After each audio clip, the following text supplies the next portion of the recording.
কামা রাব্বায়ানি সগীরা, যেমনি ভাবে বাবা মা মায়া মমতা ভালোবাসা দিয়ে আমারে লালন করছে সেবার মাধ্যমে। তো আল্লাহ নিয়ে গেলেন আপনার যুবক ছেলের শৈশবে, 1 সেকেন্ডের ভিতরে সে সেবা দিয়ে গর্ব করতে ইচ্ছে করে। আল্লাহ বলে তুই যে সেবা দিছ, তুই তো সেবা নিছ, আজকে তুই যৌবনে ছিলি তুই বাবা মার কোলে, যখন তুই কোলে ছিলি সেবা তো তার থেকে গ্রহণ করছ, আজকে যে সেবা দিলি এটা তো শৈশবের ঋণ, তাই ঋণের কথা মনে রেখে বাবা মারের সেবা দেবে, তখন দেওয়ার পরেও তোমাকে ক্ষমা চাইতে ইচ্ছে হবে। আমরা পৃথিবীতে 3টা জিনিস পাইলে খুশি হই, কিন্তু সকল মানুষ ওই 3টা জিনিস পেয়ে খুশির পরে অনেকেই সুখী হইতে পারেন না। তার মধ্যে একটা হইল মানুষ বাঁচি থাকলে খুশি, কিন্তু বেঁচে থাকে বুড়া মানুষ অনেক পাওয়া যাবে সাতার ফাইয়াতে, ওরা সুখী নয়। তো খুশি হইলাম, সুখী কেন হইলাম না? কি বলেন?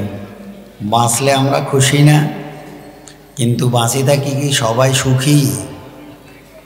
এমন মানুষও পাওয়া যাবে যারা মৃত্যু কামনা করে মরলে ভালো, অথচ ওনারা বাঁচতে চাইছে, বাঁচার মতো বাঁচতে চায়, লড়াই করে বাঁচতে চায়, অন্য মানুষকে মেরে হইলেও নিজে বাঁচি থাকে।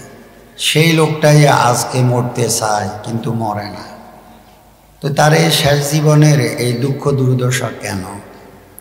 এই কথাটার উত্তর আল্লাহ রাব্বুল আলামিন কালাম মজিদে রাখছেন, যে সেটা হইল আল্লাহ বলেন ওয়াকাযা রাব্বুকা আল্লা তা'বুদু ইল্লা ইয়্যাহ। হে হাবিব, আপনার রব ফয়সালা করছে, সিদ্ধান্ত দিয়েছে, এই বলে যে একমাত্র তোমরা আল্লাহরই ইবাদত করবে। বলেন কার ইবাদত? আল্লাহর ইবাদত। তাই ইবাদতটা শুরু হবে আমার যখন বালেগ হব তখন থেকে। বালেগ হওয়া মানে একটা শিশুর দেহে ওই পানি আসা, যে পানি দিয়ে মানুষ তৈরি হয়।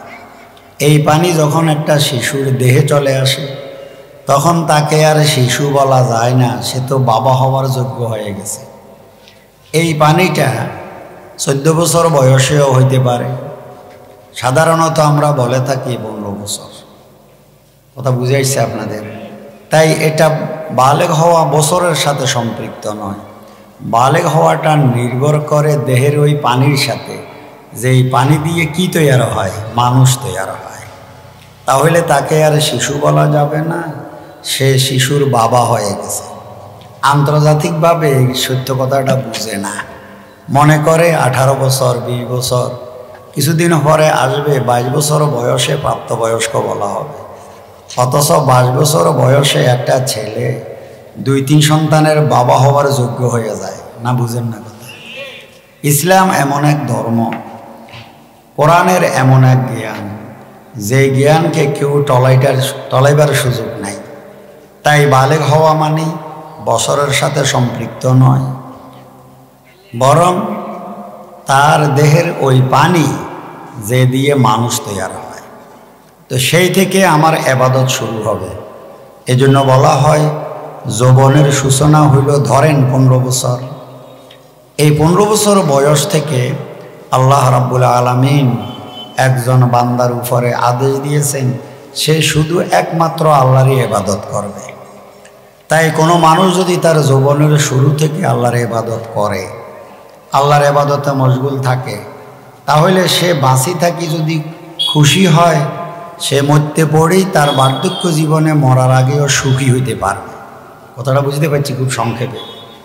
তাই জন্য আল্লাহ বলেন মানা আমিলা সালিহান ফালিনাফসি ওয়া মানা আসাআ ফাআলাইহা ওয়া মা রাব্বুকা বিযাল্লামিন লিল আবিদ।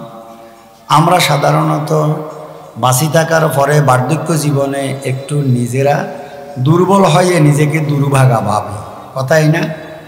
তখনই মনে করি আমি এখন সুখী নয়। কেন?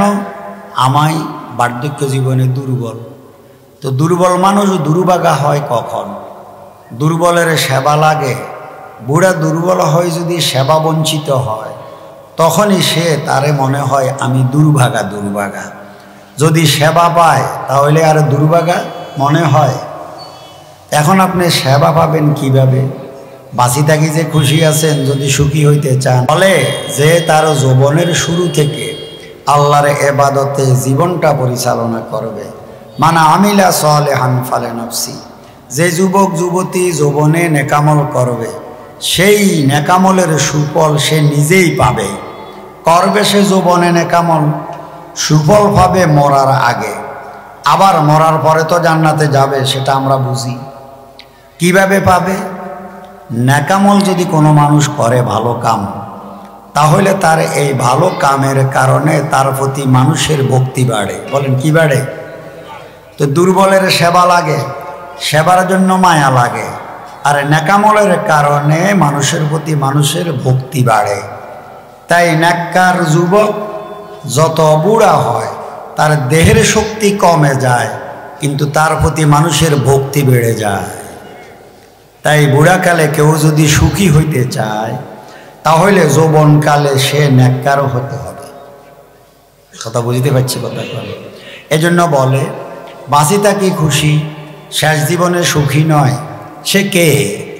তো আল্লাহ বলেন অমানাসা ফালাইহা, যে যুবক যুবতী যৌবনে ফাফা সারে তার যৌবনটা ক্ষয় করে। কি বলছি? ফাফা সারে যৌবনটা ক্ষয় করে, সেই পাপের প্রায়শ্চিত্ত সে শুধু মরার পরে জাহান্নামে যাবে তা না, বরং এই পাপে তাকে তার বার্ধক্য জীবনেও তাড়া করবে। যৌবনে গায়ের বল থাকে, হাতে মাল থাকে, পদ থাকে, দলের সাপোর্টিং থাকে, বন্ধু বান্ধব অনেক একসাথ হবে। যৌবনে কোনো মতের সাথে পাপ করে ভুল করেও সে তার সময়টা তার কেটে যাবে, কিন্তু এই পাপে তার বার্ধক্য জীবনে তাড়া করবে। আর কথা বুঝাইছে? বলেন তো তাড়াটা কি? পাপের প্রতি তাকাইলে মানুষের ঘৃণা লাগে। তাই একজন মানুষ বার্ধক্য জীবনে যদি পাপ নিয়ে বুড়া হয় তো ওই বুড়ার দিকে তাকাইলে মানুষের ঘৃণা হয়, আর ঘৃণার কারণে তারে আর কেউ সেবা দিতে চায় না। ডাকলেও কাছে আসে না, সে পাশে গেলেও কেউ তাকে সঙ্গ দিতে চাবে না। আমি কথাটা কি আপনাদেরকে বুঝাইতে পারছি? তাহলে একটা কথা বললাম, মানুষ বাঁচি থাকলে খুশি, তবে বেঁচে থেকে সকল মানুষ সুখী নয়। বুড়াকালে ওই বুড়া তার বার্ধক্য জীবনে বাঁচি থাকি শক্তি হারাইও সে কিন্তু ভক্তির কারণে সেবা নিয়ে সুখে থাকতে পারবে। আর যদি পাপে যদি তার যৌবন ক্ষয় হয় তাহলে সে যৌবনে মজা পাবে পাপ করে, বুড়াকালে তিলে তিলে তার পাপের প্রায়শ্চিত্ত ভুগতে হবে। তাহলে আমরা বুঝতে পারলাম পাপ যে শুধু মরার পরে জাহান্নামে গিয়ে সাজা পাবে, আসলে ব্যাপারটা এমন না। পাপী লোক পাপের কারণে মরার আগেও তার বার্ধক্য জীবনে পাপের খেসারত সে পাবে। বাস এখানে কথাটা রাখলাম, যেহেতু তিনটা বিষয় নিয়ে খুব মুক্তসর কথা বলব। এরপরে আসে আরেকটা জিনিস, কি সেটা? মানুষ সন্তান পাইলে খুশি। বলেন কি?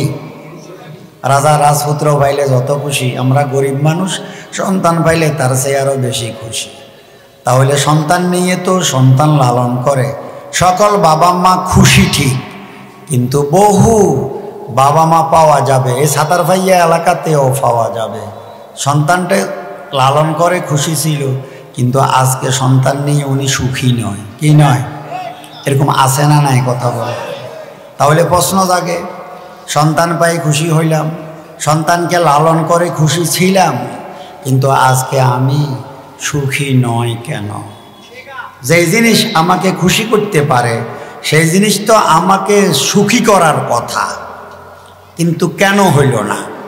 এই কেনর কথাটা আপনাদের বলি।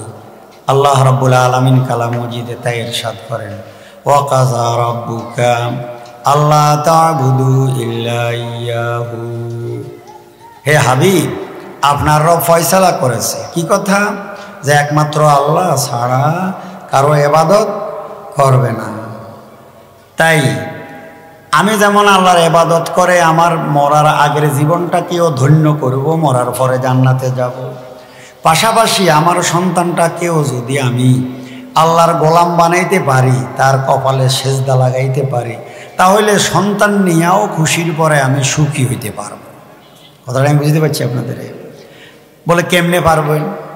কারণ আমার সন্তান যদি একমাত্র আল্লাহরই ইবাদত করে, কখন থেকে? বালেগ হওয়ার পর থেকে 5 ওয়াক্ত নামাজ সে পড়ে, যদি আল্লাহকে সেজদা দেয়, আল্লাহকে যদি সে ভয় পায়, আল্লাহর পরিচয় যদি তার থাকে, তাহলে আল্লাহ রাব্বুল আলামিন সামনে বলে, যার সন্তানকে বাবা আমি আল্লাহর পরিচয় করিয়েছে, এর বিনিময়ে তারে মরার আগে একটা লাভ দেব, মরার পরে সে আরেকটা লাভ পাবে।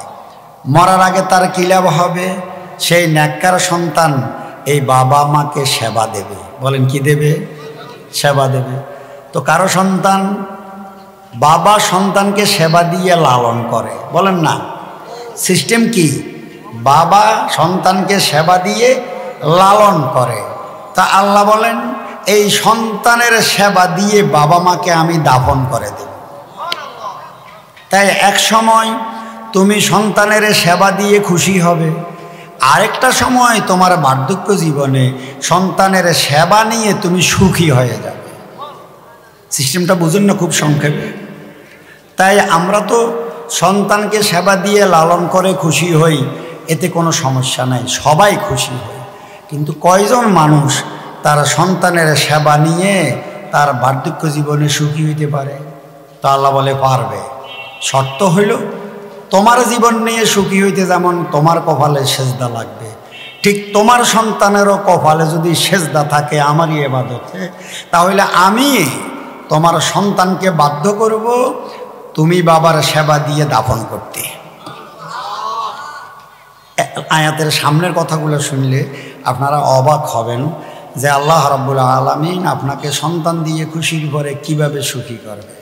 এখন আল্লাহ বলেন, ওয়াকাযা রাব্বুকা আল্লা তা'বুদু ইল্লা ইয়্যাহু ওয়া বিল ওয়ালিদাইনি ইহসানা।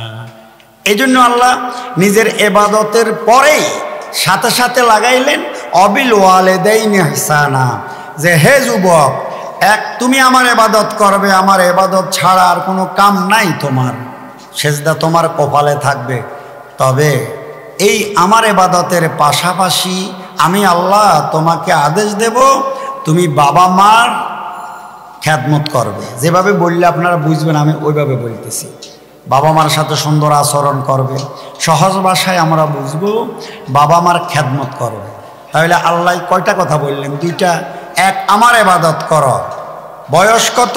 15 থেকে ধরে নেন বালেগ হইলে আমার ইবাদত করো, পাশাপাশি বাবা মার খেদমত করো। এই কথাটা আল্লাহ ছাড়া আর পৃথিবীর কোনো মতবাদে, কোনো ইজমে কেউ কোনো দিন কাউকে বলে না। তাই আমাদের এখন কাজ, আমি আল্লাহর পরিচয় করাবো আমার সন্তানকে, তো আল্লাহ তার অ্যান্টিতে, বিপরীতে বাবার পরিচয় করায় দেবে আল্লাহ নিজেই। হইল না কথা? আচ্ছা, এখন আসেন, এ কথা বলার পরে আল্লাহ ওই বাবা মায়ের উপরে খুশি হয় যে এই বাবা মা তার সন্তানের আল্লাহর হাতে তুলে দিছে, গোলাম বানিয়েছে, 5 ওয়াক্ত নামাজ আল্লাহর ঘর মসজিদে দিয়ে পড়তে অভ্যস্ত হয়ে গেছে। তো আল্লাহ এখন এই সন্তানকে বলেন, খেদমত তো বাবা মার করবে, আমার ইবাদত তো শিখাইছে বাবা মা, না? তাই বাবা মার খেদমতটা শিখিয়ে দেব আমি আল্লাহ। বুঝেন কথাটা, খুব বুঝেন। ছেলেটারা নামাজ শিখাবে কে? জিবরাইল আমিন এসে না? না, বাবা মা, অভিভাবককে। তো আল্লাহ বলেন খেদমতটা শিখাবো আমি শিখাবো। আর বাবারা দায়িত্ব দিলেন ছেলেরে ইবাদতটা শিখিয়ে দাও। আপনারা অবাক হবেন আল্লাহ রাব্বুল আলামিন বাবা মার মর্যাদা কত দিয়েছেন, কত দিয়েছেন। নামাজ ফরজ, এটা রাসূল শিখাইছে, কোরআনে সবিস্তারে নামাজের বর্ণনা আসেনি, ইবাদতগুলো শিখাইছে রাসূল। কিন্তু বাবা মার খেদমতটা অন্য কারোর দিয়ে আল্লাহ রাব্বুল আলামিন শিক্ষা দেন নাই, স্বয়ং নিজেই শিখাই দিয়েছেন আপন কোরআনের মাধ্যমে সন্তানকে। শিখাইছেন কিভাবে? ধরনটা বুঝেন। আল্লাহ আপনার সন্তানকে প্রশিক্ষণ করাইছেন কিভাবে। এখন প্রশ্ন হইল, বাবা মার যে আমি খেদমত করব, আল্লাহ তুমি যে আদেশ দিয়েছ সেই খেদমতটা আমি কিভাবে করব। তা আল্লাহ বলে আমি বলবো, যেভাবে বলি ওইভাবে। এখন কি বলে, ইম্মা ইয়াবলুগান্না ইনদাকাল কিবারা আহাদুহুমা আও কিলাহুমা, আমি আল্লাহ যে তোমারে বলছি বাবা মার খেদমত করবে, তো তার প্রথম তুমি জেনে নাও সময় কখন। সময় কখন? যতক্ষণ বাবা মার গায়ে শক্তি থাকে, মাথায় বুদ্ধি থাকে। কয়টা কথা বললাম? দুইটা। এক হলো বাবা মায়ের গায়ে শক্তি আছে, মাথায় বুদ্ধি আছে, ততক্ষণ বাবা মা 80 বছর বয়সেও সন্তানের খেদমত করে। বুঝেন না কথা? সন্তান বাবা মার খেদমতের সুযোগ পায় না, বরং বাবা মা 80 বছর বয়সেও সন্তানের খেদমত করে। তাদেরই স্বপ্ন দেখে, ছেলে বিদেশ থেকে টাকা পাঠায়, এটা বাবা মার খেদমত নয়, বরং বাবা মারে গোলাম বানাইছে, খাটাইতেছে। টাকা পাঠায়, সাতার ভাইয়া জায়গা কিনে, বাড়ি করে, ঘর করে। সে আগে যেমন ছেলের জন্য করছে, এখন ছেলের টাকা দিয়ে ছেলের জন্য ব্যস্ত থাকে। দেখেন কোরআনের ভাষাটা কি। আবারও বলি, আমি যে আল্লাহ তোমাকে বলছি বাবা মার খেদমত করবে, তবে তার সময় কি সেটা আমি বলবো। শক্তি আর বুদ্ধি যতক্ষণ থাকে ততক্ষণ বাবা মার খেদমত করার কোনো সুযোগ নেই, ওরাই তোমার খেদমত করে। আর ওরা এমন খেদমত করে খুশি লাগে, তার কোনো বিনিময়ও কোনো সন্তানের চেয়ে বাবা মা চাবে না। এখন কখন?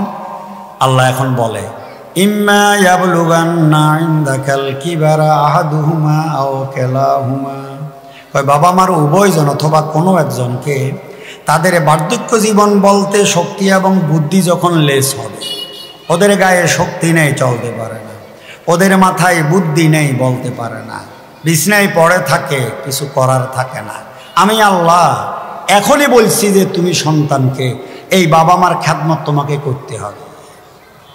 এই খেদমতের মর্যাদা কেমন হবে? আমার এবাদতের যেমন তেমন। তাই তুমি জান্নাতে যাইতে চাইলে আমার এবাদতের পাশাপাশি নেকির পাল্লাতে বাবা মার খেদমতের সার্টিফিকেটটাও রাখতে হবে।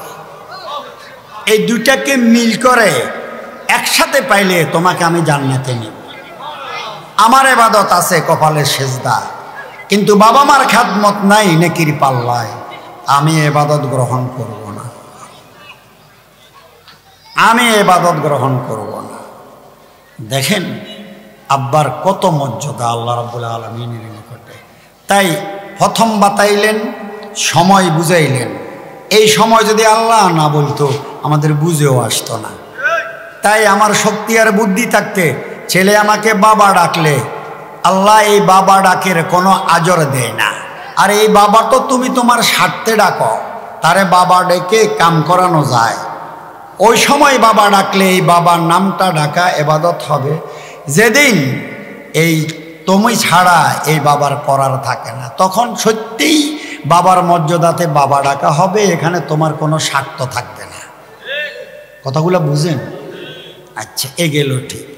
এখন এবাদতটা করবে কিভাবে? আগে ধরন বুঝেন, ধরনটা বুঝেন, অবাক হবেন। যেভাবে আল্লাহর এবাদত হবে সেভাবেই বাবা মার খেদমতটা হবে। এখন আল্লাহর এবাদত কিভাবে হয়? একজন মানুষের 5 ছেলে, 5 ছেলে মিলেনি 5 ওয়াক্ত হড়ে না জনে জনে? হ্যাঁ, কা বড় মিয়া ফজর হড়ি, মেজো মিয়ারে জোহর দিলে, বাগাবাগি করি 5 বেলা পড়া গেলে পরিবারের পক্ষ থেকে সেরে যাবে না? সাধ্য নয়, জনে জনে সবাই পড়তে হবে না? আল্লাহু আকবার। যদি এটা বুঝেন তাহলে এটা বুঝেন বাবা মার খেদমতটা শরীকে হবে না, এককভাবে হইতে হবে, জনে জনে, বাগাবাগিতে না, বাগাবাগিতে না, এককভাবে। যেমন 5 ছেলে 5 জনে 5 ওয়াক্ত নামাজ পড়তে হয়, শরীকে নামাজ পড়লে নামাজ হয় না। তাহলে বাবা মাকেও কখনো 5 ভাইয়ে ভাগ করে নেবে না, তাহলে তো অংশীদার ভিত্তিতে খেদমত হবে। 1 সপ্তাহ এ ঘরে, 1 সপ্তাহ এ ঘরে, ইনি জামা কাপড় দেবে, ও চিকিৎসা খরচ দেবে, এই ছেলে পান সুপারির পয়সা দেবে, তাহলে তো বাবা মা ভাগাভাগি হয়ে গেছে। কথা কয় না? যেই বাবা মা তার 5 ছেলের ঘরে ভাগাভাগি হয়ে গেছে, এই বাবা মার কপাল খোলে নয়, কপাল পুড়ে গেছে। সত্য বলেন, এই ভাগাভাগির খেদমতে কি বাবা মা আনন্দ পাবে? খাবার হবে, তৃপ্তি হবে? হবে না, হবে না। তাহলে এখন কেমনে করবে? আরে আমি আল্লাহর ইবাদত যেভাবে হবে, বাবা মার খেদমতটাও এভাবেই চলবে। খুব বুঝেন, কথাটা বুঝেন। করবে কি? মেম্বর দিয়ে ভাগ করিবে না বাবা মারে। বাবা মা 5 ছেলের 5-এর 1 অংশ না, প্রত্যেকটা ছেলের এককভাবে বাবা, এককভাবে মা। যেই বাবার 1 সন্তান, সেই সন্তান যেমন বলে আমার বাবা আমার মা কোথায় যাবে, কোথায় খাবে, আমার ঘরে থাকবে, আমি দেখব। যার 5 ছেলে, 5 ছেলে এককভাবে বলতে হবে। বড় ছেলে বলবে আমার মা, আমাদের না, আমার মা আমার বাবা, আমি দেখব, আমার ঘরে থাকবে, এই বুঝি, এর ব্যতিক্রম কিচ্ছু আমি বুঝি না। মেজোটাই বলবে কেন, আমার মা আমার বাবা। সেজোটাই বলবে আমার মা আমার বাবা, আমি দেখব, ওরা খেয়ে পরে বাঁচলে আমার সন্তান নিয়ে খাবো।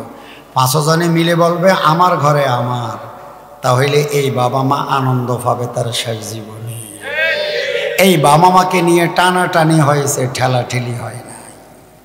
আল্লাহ আমাদিগকে এমন ছেলে নসিব করো যেই ছেলের এই বুঝ আছে, বাবা মার সম্পদটা সবাই মিলে ভাগ করে নেব, তবে বাবা মাকে আমি এককভাবে নিতে চাবো।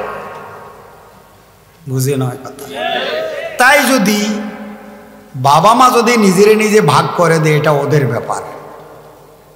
বুঝেন না? আপনি আপনারা ভাগ করে দিছেন। 5 ছেলের আন্তরিকতা দেখে একটা বলে চিটং নিতে, একটা ঢাকা, আর একটা তো একবারে আমেরিকা নিতে চায়। বাবা আসো তুমি, তোমাকে বিশা লাগাই নিয়ে আসি। তো আপনি যদি আপনারা ভাগ করে দেন, সেটা আপনার ব্যাপার। যা ঢাকা যায় 1 মাস থাকবো নি, চিটং যায় 15 দিন বেড়াবো, বাকিটা হয়তো আমার সাতার ভাইয়ার গ্রামের বাড়িতে থাকবো, সেটা আপনার ব্যাপার। কিন্তু ছেলেরা যদি ভাগ করে দিয়ে কপাল ফোড়া যাবে, মনে দুঃখ আসবে। আপনি ভাগ করে দিলে আনন্দ পাবে। কথাটা কি আপনাদের পছন্দ হয়েছে? তাহলে আল্লাহর ইবাদতে লাগান সন্তানেরে। আল্লাহর ইবাদত যেমন এককভাবে করে, আল্লাহ বুঝিয়ে দেবে আপনার সন্তানের খেদমতে এককভাবে তৈয়ার থাকবে। তবে তুমি তৈয়ার থাকলেও এককভাবে করতে পারবে না। যখন 5 ভাই টানাটানি করবে, অবশ্যই কম বেশে ভাগাভাগি হয়ে যাবে। বাকি তোমরা ভাগ করো নাই, বাবা যদি তার ভাগতে করে, দোষের কথা হবে না। এখানে শেষ না, আরেকটা মজার কথা শুনেন। এই বাবা আল্লাহ আমাদের সন্তান নসিব করো, এই বুঝে। এরপরে আল্লাহ রাব্বুল আলামিন বলেন, বুঝলাম বুড়া কালে এককভাবে খেদমত তুমি করবে, তবে করবা যে মানসিকভাবে তোমাকে প্রশিক্ষণ নিয়ে প্রস্তুতি করতে হবে। কেন? তোমার কোলে শিশু আছে, বলেন না কি আছে? আপনার নাতি নাতকুরা আছে না? তো তোমার কোলে শিশু আছে, আবার তোমার ঘরে তোমার বুড়া বাবা মাও আছে। শিশু যেমন সেবা লাগে, আবার বাবা মারও সেবার প্রয়োজন হবে। তবে শিশুর সেবা আর বুড়া বাবা মার সেবা এক না। কথা বুঝেন? শিশুর সেবা আর বুড়া বাবা মার সেবা কি এক? এটা আল্লাহই বুঝাইতেছে বান্দাকে, আপনার সন্তানকে, এক না। তো বলে কেমন? এটা অনেক ভারী, এটা বুঝতে আর বাকি নেই। এখন আসো, আমি আল্লাহ তোমাকে প্রশিক্ষণ দেব মানসিকভাবে প্রস্তুতি করে, যেন তুমি স্বাচ্ছন্দ্যে বাবা মার খেদমত করতে পারো। কারণ কাজের যদি জ্ঞান না থাকে, তাহলে কাজ করতে গিয়ে বিরক্তি হয়, ঠিক না বেঠিক? আর জ্ঞান থাকলে ধৈর্য আসে। এই জন্য আল্লাহ আগেই সেবার আগে জ্ঞান দিতেছে আপনার সন্তানের। আর জ্ঞানটা কি শুনেন? ওয়ালা তাকুল্লাহুমা উফ ওয়ালা তানহারহুমা ওয়াকুল্লাহুমা কাওলান কারীমা ওয়াকফিজ লাহুমা জানাহাযুল্লি মিনার রাহমা ওয়াকুর রাব্বিরহামহুমা কামা রাব্বায়ানি সগীরা। আমি খুব তাড়াহুড়া করবো, তারপরে হয়তো 2-4 মিনিট যাবে 10টার পরে। এখন আল্লাহ সন্তানের প্রশিক্ষণ দিতেছেন বাবা মার খেদমতটা কিভাবে করবে। 5টা কথা। প্রথম কথা আল্লাহ বলে আপনার সন্তানের বাবা মার খেদমতে গেলে অবশ্যই তোমার কাছে বিরক্তি লাগবে। বলেন কি লাগবে? না লাগতো নয়। বাচ্চার বিছনা পরিষ্কার আর বুড়ার বিছনা পরিষ্কার কি এক? অবশ্যই বিরক্তি লাগবে। যাওয়ার আগে আমি বলছি তোমারে, তাই তুমি সন্তানকে আমি বললাম সেখানে যাওয়ার পরে ওয়ালা তাকুল্লাহুমা উফ, খবরদার তাদের দুইজনের কোনো একজন বা দুইজনকে যখন পাবে বার্ধক্য জীবনে উফ শব্দটা বলবে না। উফ এটা আরবি শব্দ, উফের বাংলা শব্দ হবে আমাদের দেশে বিরক্তির বহিঃপ্রকাশে। যেমন আমাদের দেশে অনেক সময় বিরক্তি হ্যাঁ এই একটা ঢং ব্যবহার হয়, ঠিক না? অঙ্গভঙ্গি। একটু আগে বিছনা পরিষ্কার করে গেছে, যাইয়া দেখে দুর্গন্ধে নাক ধরে না, ভিতরে ঢুকা কঠিন হয়েছে। হ্যাঁ কি করলো রে? এই আল্লাহ বলে বাবা মার খেদমতে গেলে বিরক্তি আসবে, অবশ্যই বিরক্তি আসবে তোর। খবরদার বিরক্তির ভাবও তুই প্রকাশ করতে পারবি না। আল্লাহ আমাদেরকে এমন সন্তান নসিব করো। বলে ভাব কেমন গেছে বিছনা পরিষ্কার করব, গন্ধ তো আসে, বুড়ার গন্ধ। এখন নাক যদি ধরে কিছু বলে না, নাক ধরে যদি সাফ করতে যায়, আর বাবার যদি দুইটা চোখ থাকে আর যদি এই অবস্থা দেখে, বুড়া বুড়াকালে বিছনা নষ্ট হইলে যদি টের পায়, নিজেই লজ্জায় কোথায় মাথা লুকাবে, ঠিক না বেটি? চোখের পানি ঝরে, কেউ দেখতে আসলে কি বলবে, কিন্তু করার তো আমার কিছু নাই, আমি তো বিছনায় শায়িত। এখন যদি নাক ধরা দেখি, বাবার কাছে দুঃখ কেমন লাগবে? আরে কথা কয় না, লাগবো না? লাগবো না? এখন দেখেন আল্লাহ কি বলে, আপনার সন্তানকে বলে বিরক্তির ভাবও যেন প্রকাশ না পায়। নাক কেন ধরবে? যেন তোমার নাকি কোনো গন্ধ নাই। এভাবে তুমি খেদমতে যাবে। আমি ব্যাখ্যাতে আর গেলাম না। আল্লাহ আমাদেরকে এমন সন্তান নসিব করে। যারা এমন সন্তান পাইছে, তার যদি কিছুই না থাকে, ডেরা বাসায় থাকে, খুশি হয়েছিল এই সন্তান লালন করে, আজকে উনি খাটে গিয়ে শেষ জীবনে সুখী। এই কথা শেষ, আর বাড়াইলাম না। ওয়ালা তানহারহুমা, 2 নাম্বার, তোর কিন্তু রাগ লাগবে। বলেন কি রাখবে? হ্যাঁ, ওই যে খাটে বসে থাকে এক কথা বারবার বলে, যে যায় কে রে কে রে, এখানে কথা বলে কে রে কে রে কে রে, দেখবেন আছে না নাই? তো অধৈর্য লাগে। ছেলে যদি আবুজা হয় তাহলে রাগ করবে বাবারে, আরে এমন করেন কে, কে যায় কে আসে, আপনার এত খবরের প্রয়োজন কি পড়ছে? খাইবেন সারিগা বসে বসে আল্লাহ আল্লাহ করবেন, ঠিক না বেটি? দেখবেন রাগ করে কথা বললে বুড়িয়া ছোট্ট বাচ্চার মতো, ধমক দিলে চুপ হয়ে যাবে। আবার যখন বুড়িয়ে আসবো আবার কয় কে রে, ও বলিস। বুঝেন না আমার কথা? লাভ হয়েছে? আর বলেন না, যদি রাগ করে বলে কেন এমন করছেন, প্রস্তাব পায়খানা করে সব শেষ করে দিছে, লাভ হবে? আল্লাহ 2 নম্বর আপনার সন্তানের উপদেশ দিছে, খবরদার ওদের 2 জন বা 1 জন যাকেই পাও, তাদের কখনো রাগ করে কথা বলবা না। শুধু শুনে থাকবে, দেখি থাকবে। বুঝে না কথা? কি করবে? দেখে থাকবে, শুনে থাকবে, উত্তরে দেবে না। আল্লাহ এমন সন্তান যে বাবারে দান করছে, উনি মরতে পড়ে সুখী। আর এই সন্তান যে পায় নয়, সে যদি শিল্পপতিও হয় দুঃখে আত্মহত্যা করবে। ঠিক আছে কথা? নাম্বার 3, ওয়াকুল্লাহুমা কাওলান কারীমা। আল্লাহ উল্টা বলে বিরক্তির ভাব প্রকাশ হবে না, রাগ করে কথা বলবে না, এটা তো করবা না, কিন্তু আরেকটা কাজ করতে বলবো তোরে। কি সেটা? কাওলে কারীম, সম্মানজনক কথা।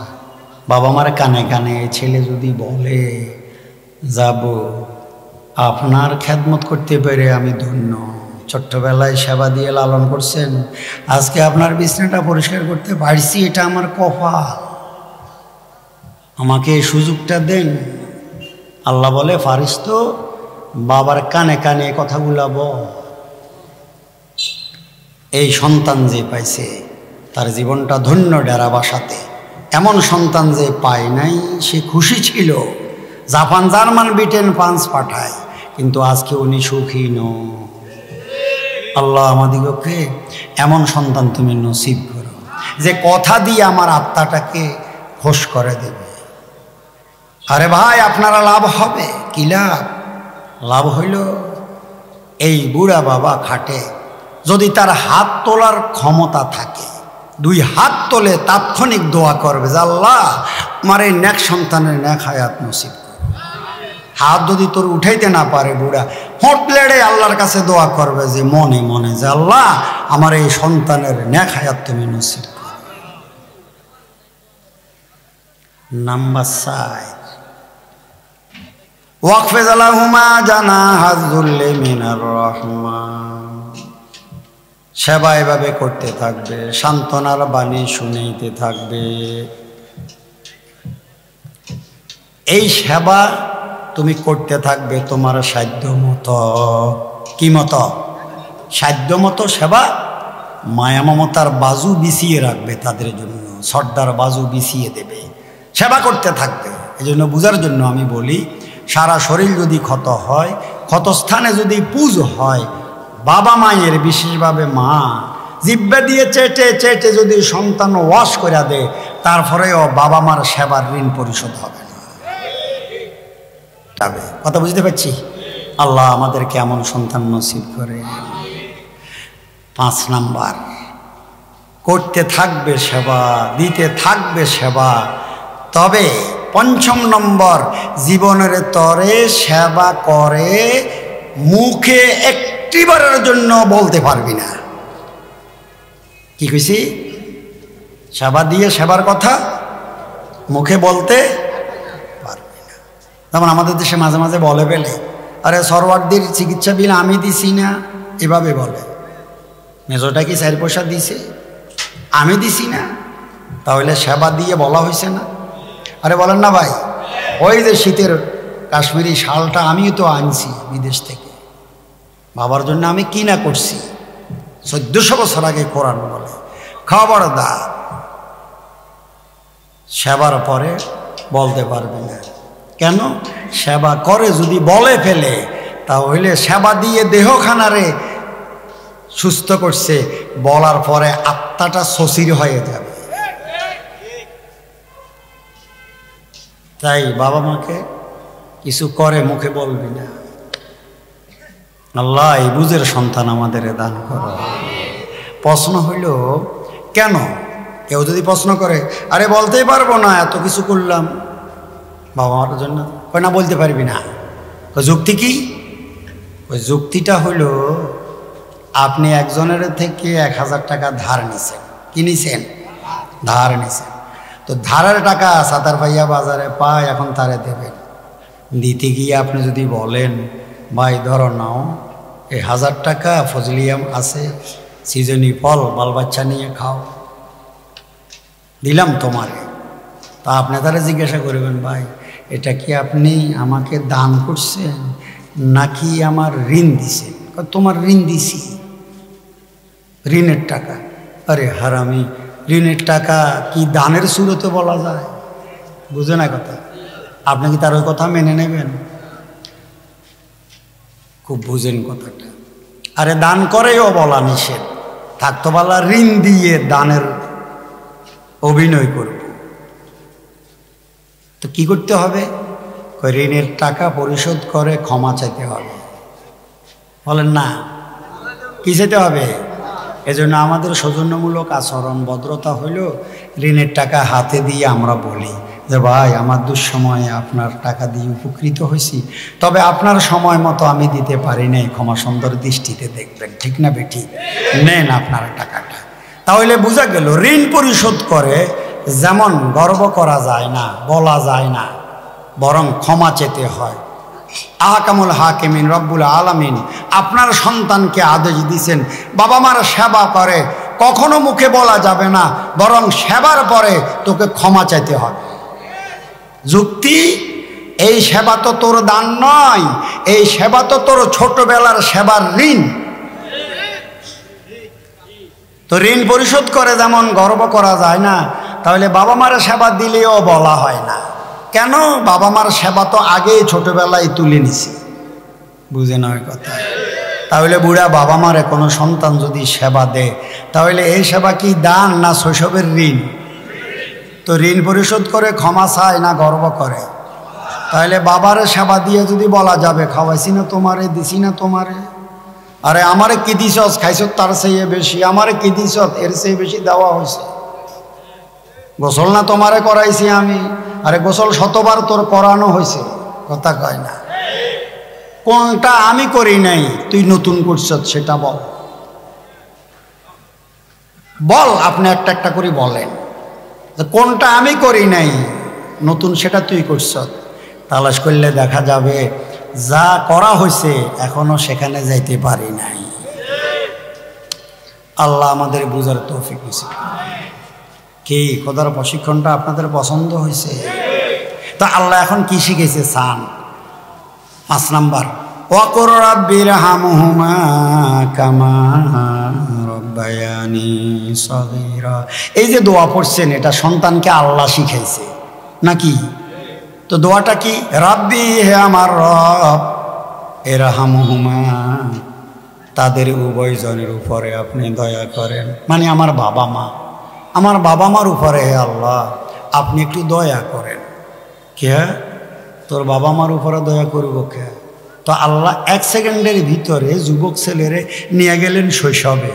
কামা রব্বায়ানি সগীরা, যেমনিভাবে বাবা মা মায়া মমতা ভালোবাসা দিয়ে আমারে লালন করছে সেবার মাধ্যমে। তো আল্লাহ নিয়ে গেলেন আপনার যুবক ছেলেরে শৈশবে। 1 সেকেন্ডের ভিতরে সে সেবা দিয়ে গর্ব করতে ইচ্ছে করে।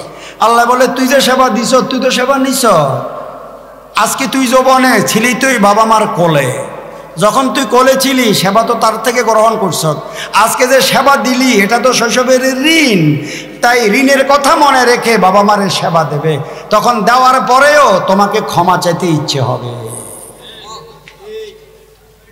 আপনারা বলবেন, এই কথা আমি শেষ করছি, আপনারা বলবেন ক্ষমা কেন চাবো?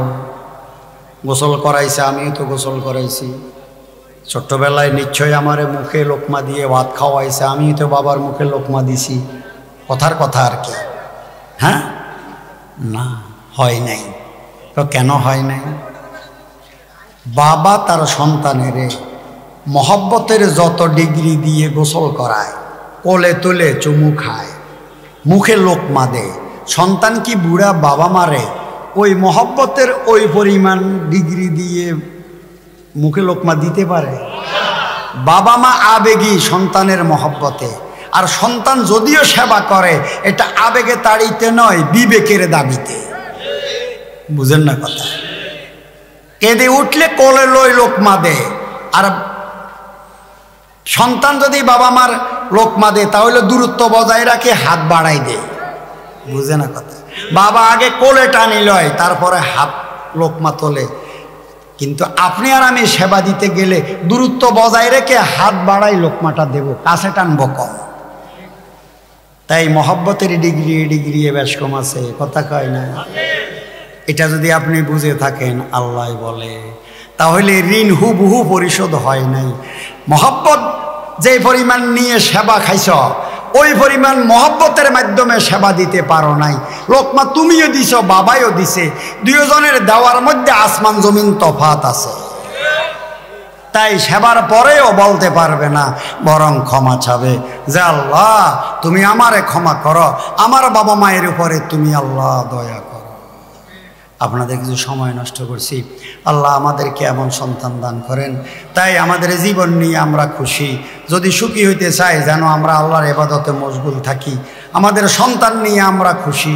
যদি সুখী হইতে চাই আমার সন্তানের কপালে যেন সেজদা থাকে, আমার কপালে, সন্তানের কপালে যেন সেজদা থাকে। তো সেজদা থাকলে কী লাভ হবে? রাসূল বলছে কয় 10-এর পরে সন্তানেরে নামাজের জন্য শাসন করবে, প্রয়োজনে তুমি বাবা হাতে ধরে মসজিদে নিয়ে আসবে। তুমি থাকবে যৌবনে, সন্তান হবে শৈশবে। তোমার যৌবনে সন্তানের শৈশবে হাতে ধরে আমার ঘর মসজিদে তুমি নিয়ে আসবে, সেজদা দেবে। এই ছেলে যদি সেজদা দিয়ে ইবাদত করে আমি আল্লাহর, তো এর বিনিময়ে আমি কি করব সেটা বুঝেন। তোমার বার্ধক্যে সন্তানের যৌবনে উল্টা হয়ে গেছে, বুঝে না কথা। তোমার বার্ধক্যে তুমি আছো তোমার খাটে, তোমার সন্তান এখন শৈশব অতিক্রম করে আসছে যৌবনে। এই যুবক ছেলে যখন আমার ঘরে সেজদা করতে আসবে, তো আমি আল্লাহ আমার কুদরতের হাতে ধরে তোর যুবক ছেলে রে ওই তুই বুড়ার খাটের পাশে পৌঁছিয়ে দেব। যেই বান্দা তুমিও আসবে না আমার ঘরে, ছেলেরও আনবে না, মনে রাখবা তোমার বার্ধক্য জীবনে তুমিও তার পাশে না, সেও তোমার কাছে না। আল্লাহ আমাদের বুঝার তৌফিক নসিব করুন। ওয়া আখির দাওয়ানা আলহামদুলিল্লাহি রাব্বিল আলামিন। হ্যাঁ, আল্লাহুম্মা আমিন। রব্বানা যালামনা আনফুসানা ওয়া ইল্লাম তাগফির লানা ওয়া তারহামনা লানাকুনান্না মিনাল খাসিরিন। রব্বানা ফাগফির লানা যুনুবানা ওয়া কাফির আন্না সাইয়্যাতিনা ওয়া তাওয়াফানা মা'আল আবরার। ইয়া হাইয়্যু ইয়া কাইয়্যুম বিরহমাতিকা নাস্তাগীস ওয়া বিকারামিকা নাস্তাগীস। আসলিহ লানা শানানা কুল্লা, আসলিহ লানা শানানা কুল্লা ওয়া লা তাকিলনা ইলা আনফুসিনা তারফাতা আইন। ইয়া আল্লাহ, আমরা কিছু গুনাহগার বান্দা, গভীর রজনীতে দ্বীনের আলোচনার পরে তোমার দরবারে হাত উঠিয়েছি। আমাদের জীবনের যাবতীয় গুনাহ খাতা দয়া করে মাফ করে দাও। ইয়া আল্লাহ, যারা পেরেশানিতে আছে পেরেশানিগুলো দূর করো, যারা অসুস্থ অসুস্থতা নসিব করো, যারা করজদার করজ আদায়ের তৌফিক দান করো, যারা পেরেশানিতে আছে পেরেশানি দূর করো। ইয়া আল্লাহ, হালাল রিজিকের ব্যবস্থা করো, হালাল গাজা খাইয়া তোমার বন্দেগী করার তৌফিক দান করো। প্রত্যেকের ঘরের মধ্যে রহমত বরকত দান করো। ছেলে মেয়েদেরকে দিনদারি ফরজগারি নসিব করো। আপসে মিল মোহাব্বত ফায়দা করো। আসমানি জমিনি বলা মুসিবত থেকে হেফাজত করো। জিন্নাতের অনিষ্ট মানুষের অনিষ্ট থেকে দয়া করে হেফাজত করো। ইয়া আল্লাহ, সারা বিশ্বের মুসলমানের এক এবং নেক হওয়ার তৌফিক দান করো। ইয়া আল্লাহ, ফিলিস্তিনের মুসলমানের উপর তুমি রহম করম করো। মা বোনের ইজ্জত আবরুর হেফাজত করো। কাফের মুশরিক বিজাতির ষড়যন্ত্র থেকে আমাদের হেফাজত করো। ওদের যদি হেদায়েত না থাকে ওদের তুমি শায়েস্তা করো। মুসলিম বিশ্বের সকল মুসলমানের এক হওয়ার তৌফিক দান করো। বাতিলের বিরুদ্ধে লড়ার তৌফিক দান করো।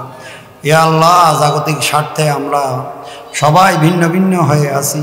কাফের মুশরিক বিজাতির হাতে আমরা মার খাচ্ছি। আমাদের সবাইরে তুমি দ্বীনের জন্য কবুল করো। সবাইকে এক হওয়ার তৌফিক দান করো। ইয়া আল্লাহ, যতদিনে বেঁচে থাকি 5 ওয়াক্ত নামাজ বা জামাত পড়িবার তৌফিক দান করো। সমস্ত মুরদিগানের কবর আযাব মাফ করো। সকলের কবরকে জান্নাতের বাগান বানিয়ে দাও। ইয়া আল্লাহ, যার বাবা মা বেঁচে আছে খেদমতের তৌফিক দান করো। ইয়া আল্লাহ, সারা দুনিয়ার মাসাজিদে মাকাতের মাদারসগুলোরে কবুল করো। এই সাদার ভাইয়া যায় মসজিদ খানারে কবুল ও মঞ্জুর করো। এই 2 দিন ব্যাপী তাফসীরুল কোরআন মাহফিলকে কবুল করো। আজকে যারা আসছেন, এই মুহূর্তে যারা মাজমাতে বসে আছেন কোরআনের মহব্বতে, এদের দিলের সকল নেক মাকসাদ পুরা করো। ইয়া আল্লাহ, দিনের সাথে এদের দিলের জোড় পয়দা করে দাও। কোরআনের আজমত, কোরআনের মহব্বত দিলে পয়দা করে দাও। ইয়া আল্লাহ, আগামীকাল মাহফিল মাদু মেহমান যারা আছে সবাইকে আল্লাহ সুস্থতার সাথে সময় মতো হাজিরার তৌফিক দান করো। সারা মানুষগুলারে উপস্থিতির তৌফিক দান করো। ইয়া আল্লাহ, যার হাত পছন্দ হয় তাড়াতাড়ি সিলাই দোয়া কবুল করো। আল্লাহুম্মা আরিনাল হাক্কা হাক্কান ওয়ারযুকনা ইত্তিবাআ ওয়া আরিনাল বাতিলা বাতিলান ওয়ারযুকনা ইজতিনাবা। ওয়া সাল্লাল্লাহু তাআলা আলা খাইরি খালকি ওয়া নূরি আরশি মুহাম্মাদিন ওয়া আলিহি ওয়া আসহাবিহি আজমাইন বিরহমাতিকা ইয়া আরহামার